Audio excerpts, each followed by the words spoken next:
Assalamualaikum warahmatullahi wabarakatuh. Selamat siang semuanya.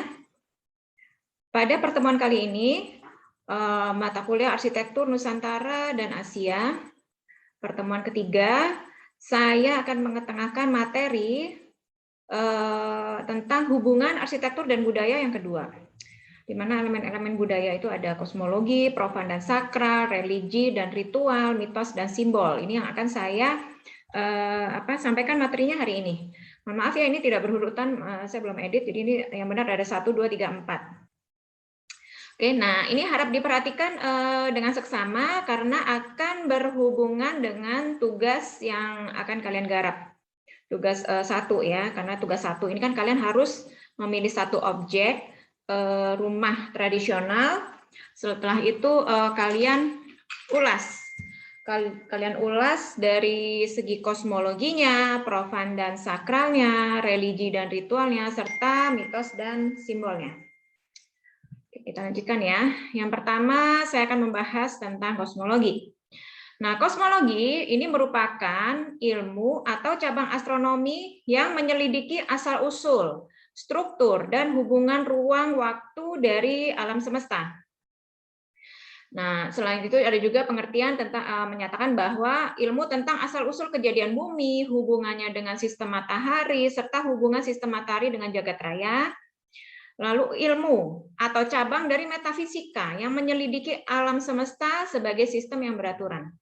Jadi kosmologi sekali lagi intinya adalah ilmu yang mempelajari hubungan antara manusia dengan alam semesta, baik yang bisa dilihat secara fisik maupun yang tak kasat mata, metafisikanya, gitu ya. Makanya nanti dari kosmologi akan timbul mitos-mitos tertentu.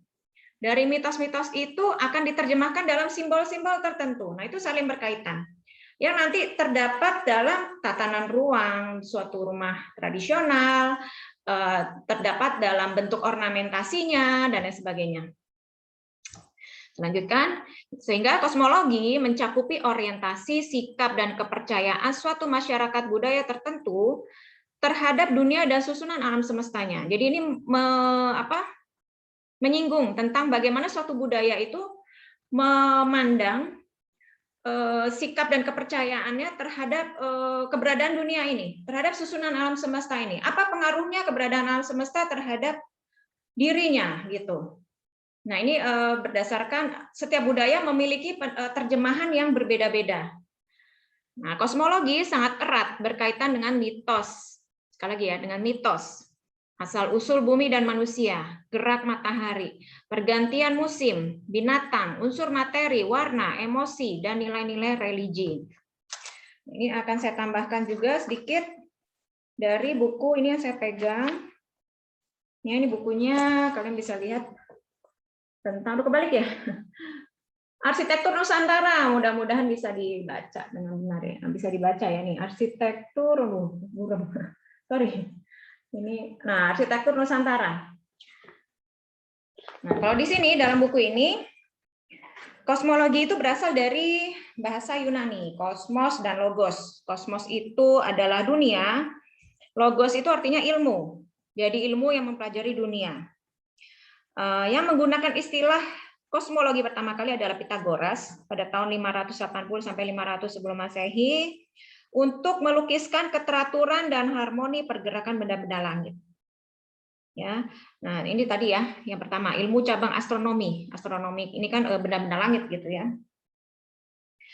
Selain itu, istilah ini juga digunakan oleh Christian Wolff. Menurut Christian, kosmologi adalah ilmu tentang alam semesta, yaitu mengenai kosmos, dunia atau universe. Nah, istilah universe ini ditujukan pada segenap pengada yang ada, mulai dari atom, molekul, batu, metal, gas, dan lain sebagainya. Dan sehingga timbul ada 5 unsur kosmologi dalam buku ini. 5 unsur kosmologi itu ada air, kayu, air, kayu, api, tanah, dan logam. Ya, air, api, kayu, tanah, dan logam. Yang saling berkaitan gitu, yang saling bersangkutan satu sama lain. Saya lanjutkan lagi. Nah, di sini masyarakat mulai mencerna benda-benda alam abstrak seperti benda langit, menangkap pola pengalaman ruang gitu. Ada di mana terjadi perulangan posisi bintang. Ada pengalaman perulangan siang dan malam dengan pola rata-rata 12 bulan dan 30 hari. Nah, disinilah muncul kalender. Dengan adanya kalender itu waktu itu ini abstraksi waktu itu maksudnya waktu itu diterjemahkan lah gitu ya, terjemahkan dalam tanda kutip bahwa ada siang dan malam itu masing-masing 12 jam gitu ya, jadi total satu hari 24 jam, dan dalam waktu dalam satu bulan itu ada 30 hari rata-rata, di mana pada 30 hari itu posisi-posisi bintang itu benda-benda langit itu berpindah, tapi dalam ritme yang sama per 30 hari, sehingga muncullah itu lewat rata-rata 30 hari, terus nanti sehingga sampai perhitungan menjadi 12 bulan itu adalah 1 tahun gitu. Nah, dan memahaminya lewat perumpamaan metaforis atau mitos. Nah, sehingga hal ini dengan adanya ilmu kosmologi ini, maka timbullah orientasi terhadap tempat-tempat khusus. Ada tempat-tempat yang dikhususkan, yang dikeramatkan. Ada dimensi orientasi terhadap lingkungan, ada pusat, ada vertikal, orientasi terhadap waktu gitu ya. Contohnya orientasi terhadap tempat-tempat khusus. Ini kan tadi hubungan dengan kosmologi itu. Nanti ini akan ada hubungannya dengan arsitektur ini. Memang kita menariknya jauh gitu ya, tapi ini semua berhubungan. Bagaimana pola terbentuknya suatu kebudayaan yang mempengaruhi arsitektur tradisional di suatu tempat itu dari sini. Contohnya, gunung sering dipahami sebagai kerajaan para dewa, tempat tinggalnya para dewa-dewa itu di pegunungan. Sementara kalau roh halus, kekuatan supernatural yang misterius, nah itu asosiasinya tinggalnya di laut gitu ya. Diasosiasikan mereka menguasai lautan. Nah, selanjutnya sungai itu sering dipandang sebagai tempat suci dan asosiasinya adalah sebagai asal muasal peradaban. Memang rata-rata asal muasal suatu peradaban itu dimulai dari pesisir sungai. Ya, karena area pesisir sungai itu area yang subur. Air melimpah, bisa dikonsumsi air sungai. Beda dengan laut. Laut juga melimpah, tapi airnya tidak bisa serta-merta dikonsumsi, nggak serta-merta bisa diminum, dibuat mandi dan sebagainya. Tapi kalau sungai berbeda, gitu ya. Sehingga mata airnya itu menandakan awal kehidupan. Nah, sungai sebagai akhir kehidupan. Dianalogikan semacam itu. Selanjutnya dimensi orientasi terhadap lingkungan dalam artian dimensi vertikal ke atas. Nah, sini jadi kosmos itu terbagi menjadi 3 bagian. Ada dunia atas, tengah, bawah. Atas dalam bangunan itu diterjemahkan sebagai kepala, biasanya bagian atapnya. Tengah itu badan ya, daerah badannya itu badan bangunan, kaki itu ya pondasi, pondasi bawah gitu ya, atau lantai dan lain sebagainya. Konotasinya adalah bagian atas positif, tengah netral, bawahnya negatif. Nah, ini ada contohnya di yang di ini packing. Ini Access Mundi di Forbidden City. Jadi ini juga ada step-stepnya, ada tingkatannya secara vertikal. Yang menghubung yaitu tadi ada dengan adanya kepercayaan tadi, ada suatu keyakinan bagaimana suatu kebudayaan memandang alam terhadap alam semesta ini, sehingga pertama dimensi orientasi lingkungan itu secara vertikal. Bagaimana kalau yang secara horizontal? Horizontal, kalau vertikal itu hubungannya dengan yang maha kuasa gitu ya. Sementara kalau yang horizontal itu muncul konsep pusat gitu. Contohnya pada Borobudur. Nah, terus kalau dilihat ini secara tampak atas, maka di sini ada pusat. Terus semakin ke pusat itu yang sakralnya, sementara pinggir-pinggirnya itu semakin ke arah yang rakyat biasanya gitu, atau area publiknya. Begitu pula ini diterapkan pada Sri Ranggam di India Selatan. Maka kalau secara horizontal kita lihat dari atas, ini merupakan pusatnya. maka yang lain itu orientasi atau kiblatnya jadi ke tengah gitu. Seperti ini ya. Nah, ini tadi ya Sri Ranggam yang ada di India. Selanjutnya ada dimensi orientasi terhadap lingkungan yang berhubungan dengan dimensi waktu. Tadi secara vertikal, horizontal, dan waktu. Ada siklik, di mana orientasi waktu diatur oleh perulangan pola musim dan peristiwa sehari-hari. Ada juga linear. Linear itu orientasi waktu historis, mengenal konsep awal dan akhir. Nah, lalu misalnya pada kepercayaan Cina, alam itu dibentuk oleh kekuatan yin dan yang, di mana yin itu merepresentasikan perempuan, energi kekuatan dari wanita, gitu ya. Energy is a lower reach called the white tiger. Jadi diasosiasikan dengan bentuk white tiger atau harimau putih, sementara yang itu asosiasi dari kekuatan pria yang diekspresikan dengan bentuk naga, dragon gitu ya. Jadi ada jajaran gunung, lalu lembahnya itu yin-nya, jajaran gunungnya itu adalah yang-nya, yang yin-nya itu adalah area lembahnya. Nah, Feng Shui atau ini kan yang berasal dari Cina ya, geomansi Cina ini atau Feng Shui ini berdasarkan yin dan yang ini. Makanya most auspicious model of Feng Shui topography is secluded spot where these two energies converge. Jadi energi-energi ini berkolaborasi gitu ya. Contoh lain karena kosmologi yang berpengaruh pada dimensi ruang, pada penataan ruang adalah desain interiornya Mesir, piramida di Mesir. Jadi Mesir itu percaya bahwa ada Dewi Langit namanya Dewi Nut. Dewi Nut ini melahirkan dewa matahari sekali dalam setahun. Ini sekali lagi kepercayaan masyarakat Mesir kuno ya. Ia mengandung mulai dari musim semi hingga gugur selama 9 bulan terus lahir kembali, kurang lebih seperti itu. Nah, sehingga di sini bukaan pada piramid ini menyesuaikan dengan posisi-posisi bintang dan matahari. Bisa dilihat ini ada perhitungannya berapa sekian derajat gitu untuk bukaan-bukaannya. Sehingga di dalam piramid itu membentuk tatanan pencahayaan yang tertentu gitu. Jadi dengan perhitungan yang rumit berdasarkan ini. Nah, jadi gitu. Ada pertama ada kepercayaan kosmologinya Mesir itu semacam ini yang diterapkan di dalam bangunannya. Sehingga terciptalah tatanan interiornya piramida itu seperti itu gitu.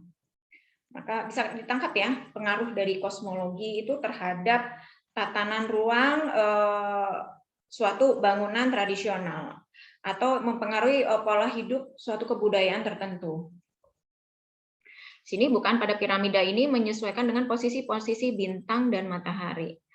Karena ya itu tadi dijabarkan bahwa Dewi Langit ini menaungi piramida tersebut gitu ya. Lalu ada lagi misalnya contoh lain adalah kebudayaan Mesopotamia atau peradaban ya. Di sini orang Mesopotamia itu percaya bahwa semesta diciptakan dalam 6 tingkat dunia. Ada 2 surga di atas bintang, ada surga bintang, ada bumi bawah tanah.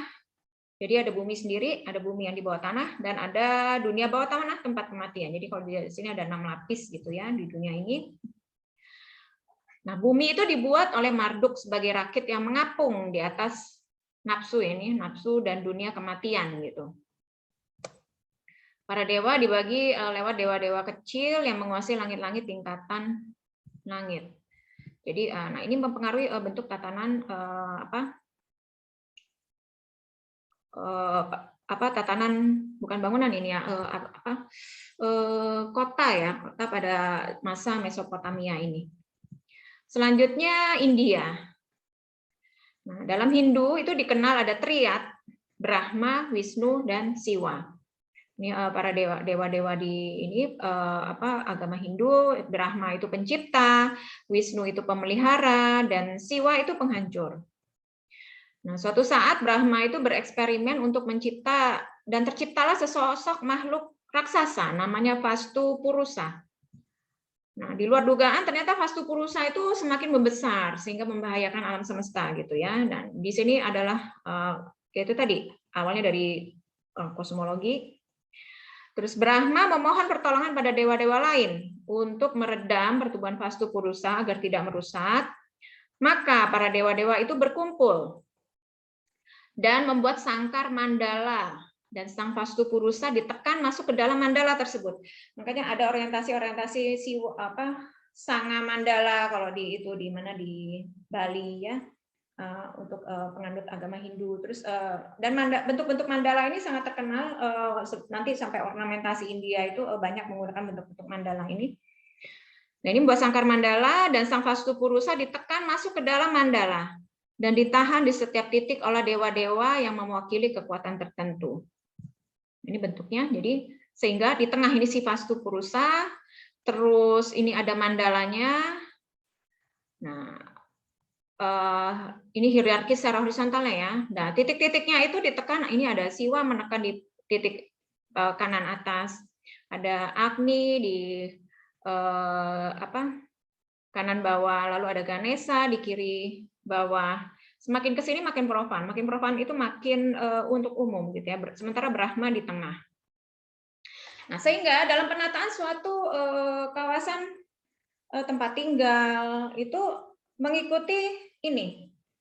Di mana Siwa ini tadi adalah dewa apa tadi? Kehancuran ya. Maka yang terletak di sana adalah area servis gitu ya. Sementara Brahma di tengah-tengah, maka ini area yang suci, yang dikeramatkan, bukan yang dikeramatkan ya. Jadi tempat yang sakral gitu ya. Terus tempat yang dimana tidak orang umum tidak boleh masuk gitu. Nah, ini contohnya pada penerapan pada kuil di India. The South Indian Temple City of Srirangam is an image of the world situated in concentric rings around Brahman. Jadi tengahnya itu diasosiasikan sebagai Brahma. Nah, ini tadi area yang Siwa tadi untuk servis kan, untuk dapur. Dekatnya ada dining, lalu ada ruangan. Tapi ruangan ini semakin profan, maksudnya profan itu adalah untuk yang ruangan area publik. Terus di sini ada ruangan untuk sebagai penyimpanan, area Ganesha ini adalah untuk reception. Nah, sehingga gitu, dari kosmologi akhirnya berpengaruh pada tatanan ruang. Terus, kita lanjutkan. Nah, ini adalah area rumah Bali. Jadi rumah Bali itu, rumah tradisional Bali itu, dalam satu pekarangan itu terdiri dari 9 bangunan. Kalau nggak salah 9 bangunan. Itu satu rumah tuh dengan fungsi yang berbeda. Ada yang nanti untuk lumbung, ada yang untuk pura, ada yang untuk area laki-laki sendiri gitu, ada yang area untuk wanita. Nah, itu dan penataannya itu berdasarkan sanga mandala ini. Bisa di Bali disebut sanga mandala ya. Oke. Saya lanjutkan. Nah, kosmologi itu bisa diterjemahkan semacam itu. Nah, kalau di Yunani kosmologi diterjemahkan dalam bentuk-bentuk geometris yang disebut dengan kosmologi geometris. Di mana ini ya. Jadi ini ya, kosmologi Yunani, keteraturan matematis benda-benda dan fenomena alam menjadi inspirasi karya seni buatan manusia. Karya seni buatan manusia seperti ruang-ruang dan bentuk-bentuk arsitektur.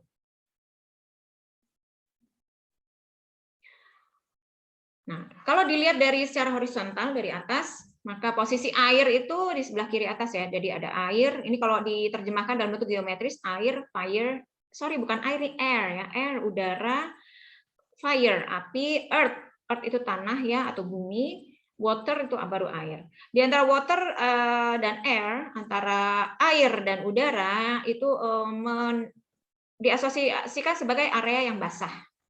Di antara air and fire, di antara udara dan api itu panas, sementara di antara api dan tanah itu sesuatu yang kering gitu ya, dan di antara air dan bumi itu adalah sesuatu yang dingin. Dan ketika dihubungkan dengan garis-garis yang membentuk bentuk-bentuk geometris seperti ini, maka diterjemahkan dalam bentuk 5 platonic solid gitu. Earth, bumi, dilambangkan dengan bentuk tetrahedron, water itu cube, bentuknya kubus, lalu udara itu oktahedron seperti ini, fire, api itu dodecahedron, sementara ini quintenses ini dilihat dari bentuk pusatnya, jadi bentuknya hampir seperti bola gitu ya. Nah, kosmos dipahami sebagai produk konseptual dari logika. Logos itu tanda yang dibentuk sebuah ide universal yang memiliki order, memiliki bentuk tersendiri. Jadi diterjemahkannya menjadi bentuk yang geometris. Nah, contohnya ini adalah classical order yang dianut di Yunani kuno. Ada golden triangle, bukan golden triangle. Saya jadi lupa namanya. Jadi ini nanti akan kalian pelajari pada sejarah arsitektur modern, di mana kalian akan mempelajari sejarah arsitektur klasik. Nah, ini masuknya sejarah arsitektur klasik. Bagaimana Yunani ini membuat ini perbandingan semacam ini gitu ya, antara kepala bangunan, bagian tengah, bagian badan sampai ke kakinya. Bagaimana membaginya gitu ya. Nah, ini semua adalah penerjemahan dari kosmologi tadi yang diterjemahkan dalam bentuk-bentuk geometris. Pada masa Yunani kuno. Jadi tadi kurang lebih semacam itu untuk penjelasan kosmologi. Saya akan tambahkan sedikit dari buku ini. Nanti mudah-mudahan bisa dicatat ya. Jadi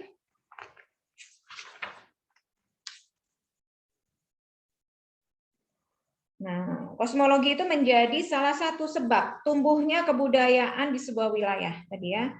Jadi dengan adanya kepercayaan itu, jadi setiap kebudayaan itu kosmologinya itu pasti berbeda-beda. Salah satu hasil kebudayaan dari upaya manusia bersahabat dengan alam adalah lingkungan arsitektur. Nah, tadi ya contoh-contoh penerapan kosmologi itu di Cina ada Feng Shui, Hong Shui gitu. Terus di Bali ada penerapan Sangha Mandala. Tadi hasil-hasil dari penerjemahan alam semesta tadi.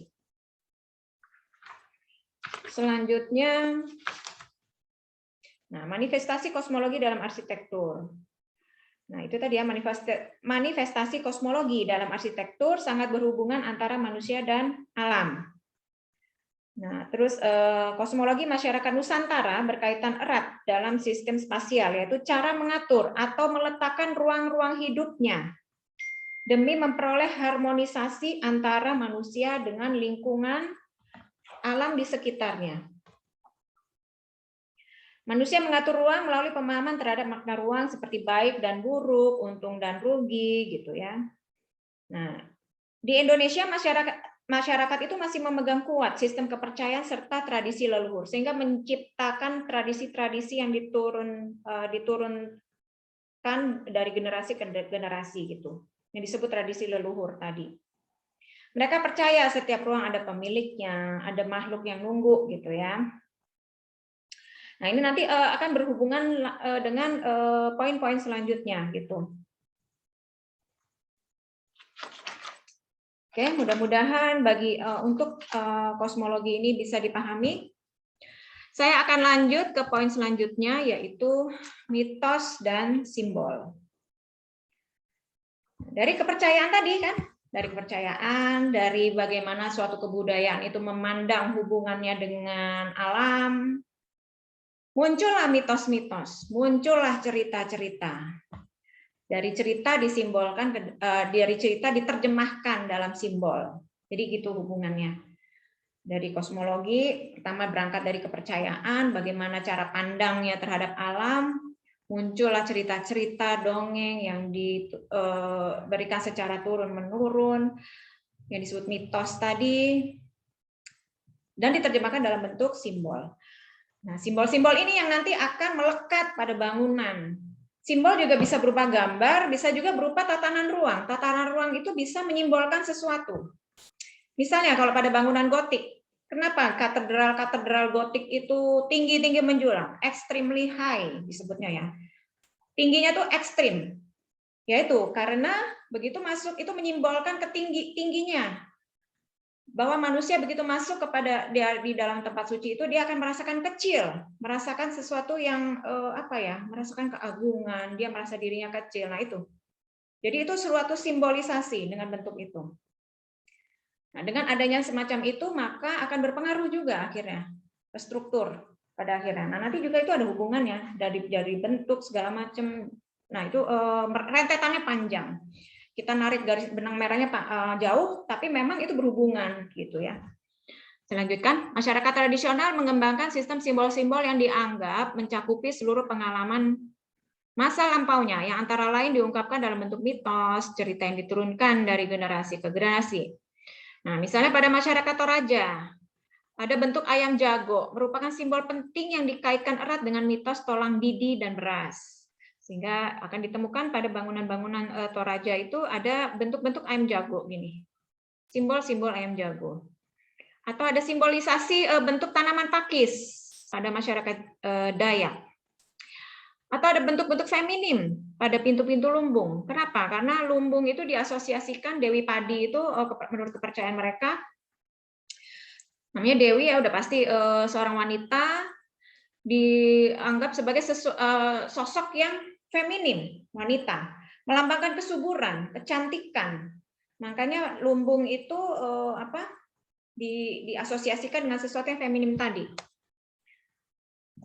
Nah, desa dan rumah memiliki nilai simbolik yang berbeda pada tiap konteks budaya tradisional. Tapi secara umum dapat diamati bahwa simbolisasi desa dan rumah pada masyarakat tradisional selalu berkaitan dengan konsep kosmologi, metafora tubuh.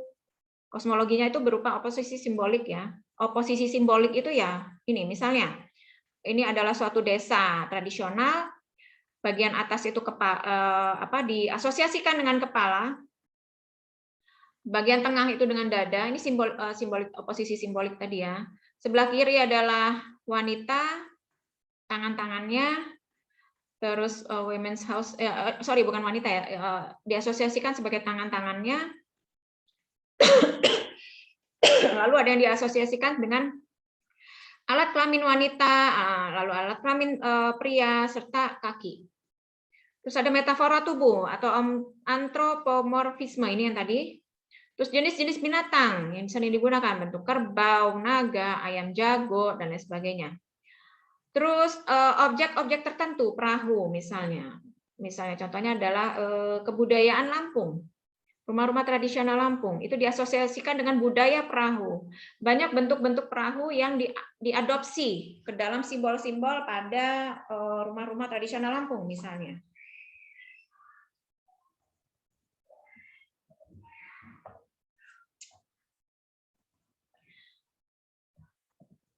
Saya lanjutkan. Nah, ini tadi ya. Ada pemakaian simbol-simbol tertentu, kepala kerbau. Ini beberapa daerah menggunakan ini. Bisa juga simbolisasinya diterapkan dalam bentuk atapnya. Penerapan proporsi semacam ini, bahwa bagian atas itu diasosiasikan dengan kepala, badan itu bagian tengah bangunan disebut badan, manusia ya badannya manusia, dan kaki itu bagian bawahnya diasosiasikan dengan kaki. Nah, ini tadi ya yang saya ceritakan ya. Katedral pada Gotik. The Gothic Cathedral at Amiens. Jadi ini symbolization of universal or cosmic man, or whom Christ was an incarnation. Jadi disimbolkan bagaimana Kristus gitu ya bereinkarnasi gitu. Jadi mereka mengagungkannya itu dengan cara membuat bangunan yang extremely high, sangat tinggi. Mungkin perbandingannya kalau manusia itu ya cuma setinggi 3/4 pintu ini, tapi ini bangunan satu lantai setinggi ini. Pada masa itu belum ada beton bertulang, semuanya masih pertukangan ya, sehingga untuk menyangga strukturnya yang sangat tinggi ini belum ada beton bertulang, belum ada baja, ada struktur tambahan yang disebut flying buttress tadi, paling berat buttress yang menyangga bangunan yang sangat tinggi ini. Jadi gitu, dari kosmologi muncullah simbol-simbol ini, mitos tadi ya, lalu muncullah simbol yang disimbolis secara simbolik bahwa ini menyimbolkan tadi ya tubuhnya Kristus, lalu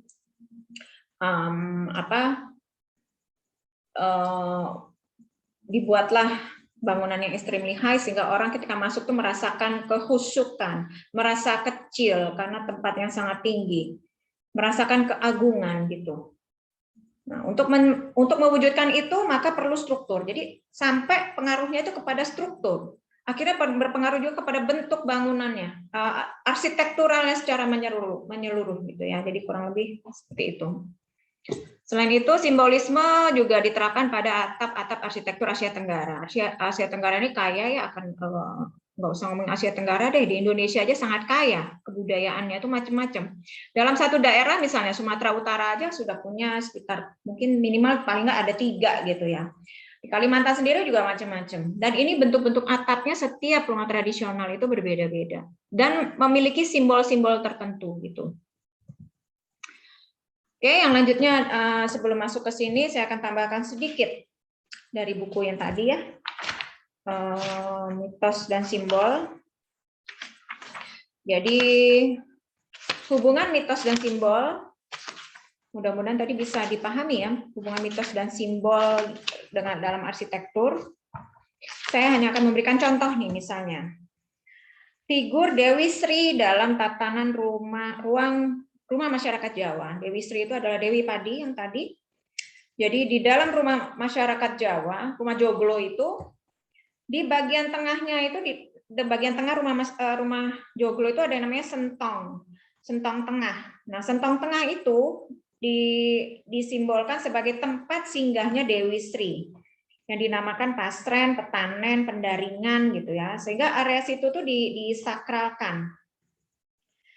Nah, kalau Dewi Sri itu tadi ya, simbolisasi feminin, wanita, di mana wanita itu bisa juga disimbolisasikan sebagai tempat, sebagai apa ya, yang memelihara keturunan, itu perempuan kan, yang mengandung, yang mendidik anak-anak itu kan perempuan. Nah, sehingga kalau di rumah bangsawan joglo itu di daerah Sentong itu, tempat Dewi Sri yang dianggap tempat Dewi Sri akan singgah itu namanya Pasren, Petanen atau Pendaringan. Nah, di pasrennya itu kalau yang punya bangsawan, rumah Pak bangsawan itu ada patung Loro Blonyo. Jadi patung ini merupakan simbol bersatunya Sri Sadono sama Sri Sadana. Dan ini merupakan lambang kesuburan. Nah, sehingga yang bisa menempati ruang itu adalah pengantin baru gitu ya, karena dia itu simbolisasi dari kesuburan tadi. Nah, itu adalah salah satunya. Simbol yang bukan berbentuk sesuatu yang kasar mata tapi diterapkan dalam tatanan ruang. Oke, itu adalah tentang mitos dan simbol. Selanjutnya ada ruang profan dan ruang sakral. Pada suatu rumah tradisional itu ada ruang profan dan ruang sakral. Apa itu ruang profan dan sakral? Profan itu ruang yang bersifat homogen, netral, berkaitan dengan pengalaman aktual sehari-hari. Kalau bahasa sekarang ya area publik di dalam suatu rumah. Ruang sakral, ruang yang bersifat non-homogen, memiliki nilai kosmologi berupa titik rujukan atau titik pusat orientasi, dan berkaitan dengan pengalaman primordial atau religius, tempatnya yang lebih sakral ya, yang disakralkan. Kayak tadi di Sentong Tengah itu adalah ruang yang sakral. Sementara semakin keluar adalah area-area profan, area-area common gitu ya, area-area yang netral.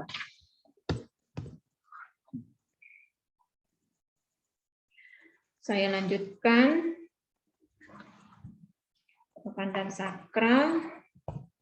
Nah, ini penciptaan ruang sakral memungkinkan manusia untuk menentukan titik rujukan atau pusat yang dipercayai memiliki bukaan di dunia atas, di mana dewa atau nenek moyang turun dari langit. Jadi ini paling tengah ini adalah area-area sakralnya. Jadi nanti ada konsep depan, belakang, ke depan itu untuk masa depan, ke belakang itu bagian belakang ya, bagian yang umum, melihat masa lalu gitu ya. Yang dipercaya memiliki bukaan ke dunia atas, di mana dewa atau nenek moyang turun dari langit untuk berkomunikasi dengan manusia. Nah, selanjutnya, sarana hubungan komunikasi tersebut seringkali digambarkan dengan pilar kosmis, atau ada aksis mundinya, ada aksis yang tidak terlihat, ada sumbu yang nggak terlihat ya. Aksis mundi dengan demikian dapat dipandang sebagai pusat dunia. Selain vertikal, atas bawah, tripartit itu yang tadi ya, ada bagian kepala, badan, kaki. Kian jauh dari aksis mundi, kesakralan berkurang. Nah, sehingga muncullah di sini konsep ruang luar dan ruang dalam. Ada area luar, area dalam. Semakin ke dalam, semakin sakral, semakin keluar, semakin profan.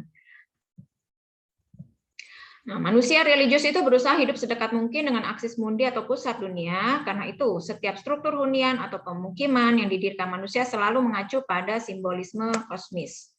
Contohnya Gunung Mahameru di India, Gunung Agung di Bali, dan Akropolis di Yunani. Ini adalah tempat-tempat sakral. Atau kuburan atau lokasi nenek moyang. Rumah, kuil, istana, dan kota dipandang sebagai mikrokosmos atau imago mundi, peniruan dari model makrokosmos yang bersifat transenden. Terus muncullah konsep dalam arsitektur tradisional Jawa. Dalam itu semakin sakral ke dalamnya. Di luarnya baru area profan ya. Nah, ini misalnya susunan rumah tani tradisional maupun istana raja Jawa yang terbagi dalam dua komponen. Yang dalam bersifat intim atau keramat, yang disebut sakral tadi, atau petanen, tempat sang petani. Ini kalau rumah-rumah petani ya, bukan rumah rajanya ya, bukan rumah bangsawannya. Nah, yang luar, area luar ini yang profannya, yang bergaul dengan masyarakat diberi nama pelataran atau jobo gitu ya, halaman luar. Pelataran ini masih termasuk wilayah rumah, tetapi juga diperuntukkan untuk umum. Untuk anak-anak main, anak-anak di kampung main, untuk perjamuan. Orang bisa lewat lalu lalang di sini tanpa permisi gitu ya. Terus juga tempat orang bersosialisasi, bergaul gitu ya. Anak-anaknya main, orang tuanya ngobrol di sini di area jobo ini. Nah, ini area-area profan. Kalau area dalam itu masuk ke dalam area-area keramatnya atau sacred, sakralnya tadi. Oke, nah ini adalah kompleks Masjid Agung yang ada di Keraton. Nah, struktur kompleks Masjid Agung ya, Surakarta dan Jogja, yang menganut prinsip-prinsip rumah tinggal Jawa tradisional diterapkan pada Masjid Agung di Jogja. Pelatarannya yang dengan ada pagar ini, tamu atau pengunjung masuk melalui pintu gerbang ini regol ini namanya gerbang ini namanya regol. Nah, area ini area profan. Sampai di bangsal, jadi ada kayak terasnya itu pelataran terasnya yang masih tapi sudah dinaungi atap ya itu teras itu. Ini konsepnya pendopo. Namanya pendopo ya, di India namanya mandapa, tempat tamu luar dapat berkomunikasi dengan orang dalam.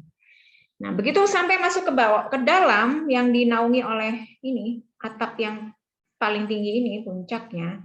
Nah, itu adalah bagian paling keramat di dalam bangunan tersebut, atau di area sakralnya di situ. Ditekankan dengan atap susunan atau tumpuk model wantilan Bali, ini area dalamnya. Jadi di sini, masjid ini ada pengaruh dari budaya Hindu. Atap susun 3 mengekspresikan predikat kesucian, kekeramatan, dan kesakralan bagi bangunan. Nah, konon masih mengandung makna tribuana dalam filsafat Jawa Hindu. Perlu diketahui bahwa dulu Jawa ini kan dikuasai oleh Majapahit. Ya, jadi berkembang agama Hindu sebelum masuknya agama Islam. Oke, sebelum masuk ke poin yang terakhir, saya akan sedikit memberikan tambahan dari buku ini mengenai profan dan sakral tadi. Jadi bisa dipahami ya, dengan adanya pengertian profan dan sakral, suatu yang umum, suatu yang sakral, maka ya itulah yang nanti berimbas kepada penataan ruang pada rumah-rumah tradisional. Jadi sakral dan profan berhubungan sangat penting dalam arsitektur, terutama pada konsep ruang. Konsep ruang itu baik di dalam kampung, bisa diterapkan pada tatanan kampung, dan juga maupun dalam rumah tinggal. Nah, profan sakral ini bisa sifatnya horizontal, bisa juga vertikal, tadi ya, atas bawah.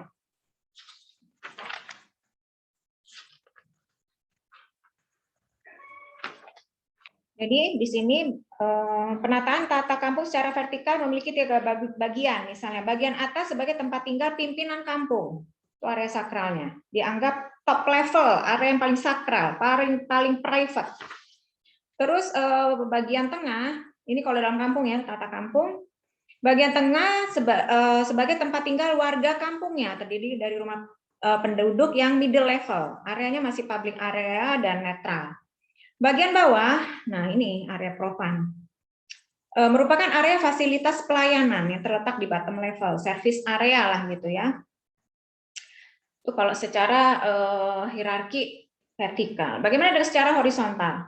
Secara horizontal, ruang depan itu area yang bersih, area sakralnya, bagian tengah itu area inti hunian warga kampung, dan ruang belakang sebagai area pelayanan. Tadi masih tetap sama. Sementara kalau pada rumah, bagian atas tingkatan paling tinggi dimanifestasikan pada atap rumah. Tadi ya, positif, tengah netral, bawah negatif. Itu yang tripartit tadi. Tengah, bagian tengah itu yaitu tadi dimanifestasikan pada dinding rumah. Nah, bagian ini dianggap sebagai inti rumah. Sementara bagian bawahnya, profannya, itu merupakan tingkatan yang paling rendah. Selanjutnya adalah jika dilihat secara horizontal pada penataan rumah. Tadi kalau secara vertikal, kalau secara horizontal, bagian depan letaknya itu paling utama, berfungsi untuk menerima tamu, bahkan upacara selamatan, gitu ya. Bagian tengah inti rumah sebagai pusat aktivitas penghuni. Penghuni melahirkan, membesarkan anak, makan dan minum. Nah, bagian belakang baru bagian profan merupakan area dapur, gitu ya, area servis, memasak, mencuci dan lain sebagainya. Nah, jadi dengan pemahaman ini maka pengaruhnya terhadap tata ruang itu seperti itu. Oke, jadi untuk profan dan sakral kurang lebih materinya adalah seperti itu. Dan yang terakhir adalah religi dan ritual. Oke, saya coba buka dulu religi dan ritual. Religi sekali lagi berhubungan dengan kepercayaan ya, kepercayaan agama itu religi. Dengan adanya kepercayaan maka akan timbul ritual-ritual. Misalnya agama Islam, ada ritual-ritual ibadah yang wajib dilakukan, ada yang sunnah dilakukan. Dan ini nanti akan berimbas kepada tatanan ruang, gitu. Ketika dalam agama Islam laki-laki itu wajib sholat 5 waktu di masjid. Nah, maka di kampung-kampung itu pasti ada masjid, sehingga laki-lakinya bisa ke masjid 5 waktu dekat. Perempuan itu yang terbaik sholatnya semakin tertutup tempatnya semakin baik. Maka sholat terbaik seorang perempuan adalah di dalam kamarnya, dan lebih baik lagi di dalam kamarnya itu ada ruang tertutup khusus untuk sholat. Maka nanti terbentuklah di dalam kamar-kamar itu ada ruang khusus buat sholat gitu misalnya. Nah, itu tadi ya, hubungan antara religi, kepercayaan, ritual, dan akhirnya pada tatanan rumah. Ketika umat Islam harus berwudu, itu tempatnya harus suci, bersih gitu ya, jauh dari najis. Maka sebaiknya dipisahkan antara tempat wudu dengan toilet misalnya. Jadi dan lain sebagainya. Lalu musola misalnya, orientasinya menghadap kiblat. Kiblat itu ke Mekah. Kalau dari Indonesia menghadapnya ke barat, maka ya sebagian besar masjid pasti menghadapnya ke barat, orientasinya ke sana. Jadi sampai ke situ gitu ya pengaruhnya. Nah, religi berkaitan dengan kepercayaan terhadap makhluk, kekuatan dan tenaga supranatural, dewa, roh Tuhan yang menguasai dan mengendalikan kehidupan manusia. Sekali lagi ini berkaitan dengan kepercayaan. Dari kosmologi ada kepercayaan. Bagaimana memandang dunia ini sehingga kita meyakini dan percaya, itulah itu agama tadi ya, religi. Dari religi ada ritual-ritual yang harus diterapkan. Nah, perilaku ritual yang berkaitan dengan kepercayaan tersebut meliputi ada aspek verbal, ada non-verbal. Kalau verbal itu seperti ritus, pelaku, tindakan, dan kegiatan religius. Non-verbalnya berupa kepercayaan, mitologi, etika, konsep, dan ideologi keagamaan. Ada disebut juga dengan rites de passage atau ritual peralihan. Ritual peralihan disebut juga rites de passage atau life cycle rituals, merupakan kegiatan yang bersifat insidental dan individual, menandai peralihan seorang individu dari suatu tahap kehidupan ke tahap kehidupan berikutnya. Mulai dari bayi, anak-anak, akil balik, dewasa, jadi suami, istri, tua renta, dan mati. Menurut Van Gennep, ritus peralihan memiliki 3 tahapan, ada rites the separation, upacara pemisahan, minta diri, minta ampun, pembersihan tahap hidup yang lama. Ada rites the march, upacara perlintasan, perpindahan disertai percobaan dan wejangan. Ada rites the aggregation, upacara penyatuan, memasuki tahapan hidup yang baru. Nah, ritual-ritual ini akan menyebabkan apa sih? Akan menyebabkan sebuah gerbang tidak hanya sekedar gerbang, tapi akan memiliki sebuah bentuk-bentuk yang khusus. Ini contohnya gerbang ya. Bisa contoh yang lain lah. Misalnya kayak tadi, kayak misalnya kalau di Jawa gitu ada ritual-ritual mendirikan rumah, ritual-ritual pindah rumah, ritual memasuki rumah baru. Itu semua ada ritualnya. Ritual pemasangan tiang utama gitu. Tempat ibadah tidak saja untuk mewadahi kegiatan ritual harian, tapi juga upacara kematian, kelahiran, dan pernikahan. Nah, pengaruh religi dan ritual terhadap arsitektur. Religi dan ritual itu berlaku pula dalam proses pembangunan rumah dan perkampungan, masyarakat sederhana dan tradisional, sehingga banyak mempengaruhi tata letak, orientasi, bentuk, dan susunan ruang dalam. Contohnya master bedroom bagi masyarakat modern selalu lebih besar daripada ruangan lain. Ini contoh ya, tradisi menjadikan anggota keluarga yang sudah meninggal sebagai bagian dari yang hidup. Nah, ini memunculkan konsep pemakaman. Musola selalu tidak boleh kotor dan menghadap ke barat. Ya tadi yang saya ceritakan ya, karena kiblatnya menghadap ke barat. Kenapa harus ke barat? Bukan kami menyembah matahari, tapi barat itu menunjukkan kiblat. Kiblatnya apa? Ka'bah di sana. Kenapa ngadepnya ke Ka'bah? Ya karena Allah perintahkan. Itu sudah keyakinan. Jadi sudah masuk ke religi. Ada sesuatu yang diyakini gitu ya. Nah, pembangunan rumah pada masyarakat sederhana dan tradisional bukan sekedar proses dan prosedur teknologis, tapi juga proses dan prosedur ritual. Misalnya nih ada ritual-ritual pemacangan tiang utama yang tadi ya, dapur mau pindah ada ritualnya, mau naikin atap ada ritualnya, pilih lahan ada ritualnya gitu ya. Ada keyakinan-keyakinan ini kebudayaan tradisional bahwa setiap lahan itu dihuni oleh roh-roh setempat gitu ya, maka diperlukan ritual khusus untuk memohon izin. Nah, mohon izin pada roh tersebut. Terus masuki rumah baru adalah ritual. Ini adalah hal-hal yang dianut oleh kebudayaan tradisional. Jadi kurang lebih seperti itu. Saya akan tambahkan sedikit dari buku ini. Jadi itu tadi religi, kepercayaan ya, agama. Itu dalam setiap agama itu ada ritual-ritual ibadahnya, ada kepercayaan-kepercayaannya yang sudah pasti akan mempengaruhi tatanan kehidupan. Dan secara tidak langsung akan mempengaruhi tata ruang, mempengaruhi rumah, mempengaruhi penataan kampung gitu ya.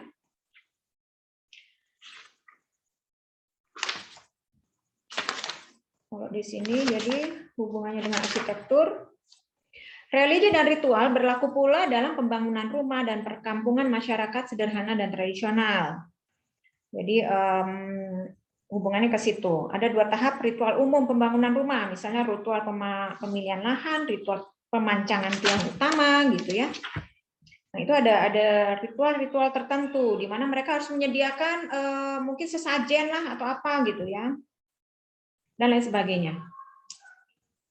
Belum lagi mungkin ada ritual pemilihan tanggalnya gitu. Ada hari-hari tertentu yang tidak diperbolehkan untuk beraktivitas dan lain sebagainya. Oke, jadi kurang lebih seperti itu materi untuk pekan ini. Mudah-mudahan bisa dipahami dan bisa diaplikasikan dalam pengerjaan tugasnya. Mohon maaf karena kita tidak bisa melakukan temu muka secara langsung. Saya jadi harus membuat video tutorial ini, mudah-mudahan bisa dipahami. Dan apabila ada yang mau ditanyakan, silahkan japri saja ke saya atau diposting di Google Classroom. Oke, jangan lupa resume dari perkuliahan yang saya sampaikan melalui video tutorial ini kalian upload seperti biasa di Google Classroom sebagai bukti kehadiran. Sebagai bukti kalian sudah menyimak perkuliahan ini. Oke, terima kasih atas kehadirannya. Salam sehat selalu bagi semuanya dimanapun kalian berada. Saya tutup. Subhanakallahumma wa bihamdika asyhadu alla ilaha illa anta astaghfiruka wa atubu ilaik. Assalamualaikum warahmatullahi wabarakatuh. Selamat sore semuanya.